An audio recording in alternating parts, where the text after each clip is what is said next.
comment vous voyez ce pouvoir de la littérature, du récit, faire perpétuer et réinventer l'histoire? Moi, le pouvoir sur ce livre-là, il était vraiment clairement défini, ou en tout cas rêvé, c'est-à-dire faire en sorte qu'il y ait une connaissance concrète, une remise en lumière de Charlotte Salomon. Donc pour moi, c'était vraiment cette transmission-là qui était mon rêve le plus fort. C'est-à-dire que quand je voyais tous ces jeunes qui parlaient de Charlotte Salomon en disant oui, mais Charlotte, je pense qu'elle aimait plus Alfred que Albert, que Alexander, son autre mari, je me disais, mais il parle d'elle comme une héroïne d'un film où j'avais l'impression que comme une copine, comme si elle était dans la vie. J'avais envie qu'on puisse parler d'elle d'une manière contemporaine, d'une manière présente. Vous avez vécu 10 ans avec Charlotte et ça nous explique peut-être l'étrange effet d'actualité qu'on sent quand on lit votre livre.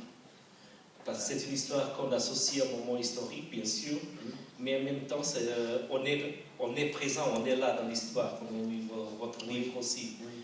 Cet effet d'actualité, c'est quelque chose que vous avez senti quand vous l'avez écrit? Je ne comprends pas l'effet d'actualité, ça veut dire quoi? Le livre est comme vécu au présent. Oui, parce que... C'est pas un récit historique dans le sens du récit historique traditionnel, non? Mais parce qu'à partir du moment où j'ai compris que ce livre-là, je ne pouvais pas l'écrire si je n'étais pas présent. Donc il fallait que je raconte pourquoi elle me touchait, mon enquête.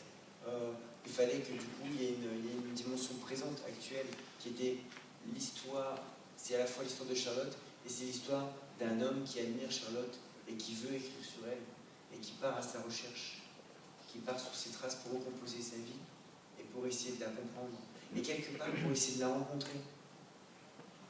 Sans être complètement mystique, je trouve que quand même parfois, c'est ce que je disais tout à l'heure, en allant sur les traces, sur la mémoire, on peut rencontrer d'une manière émotionnelle, peut-être sensuelle.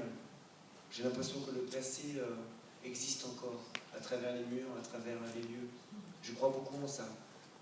J'ai écrit un livre qui s'appelle Les souvenirs, Los Recuerdos. Et c'est vrai que c'était un livre aussi sur la transmission, le rapport aux grands-parents.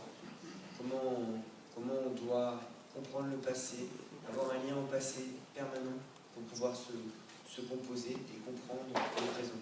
Il ne faut pas oublier que les camps sont de retour en Europe en ce moment-là. Et quoi? Les camps sont de retour en Europe. Oui, c'est pour ça que je vous ai demandé de préciser qu'est-ce que vous entendiez par actualité. Si c'était simplement ma présence dans le temps moderne ou des échos avec des situations qui sont extrêmement tragiques et douloureuses. Ça, c'est peut-être le bon.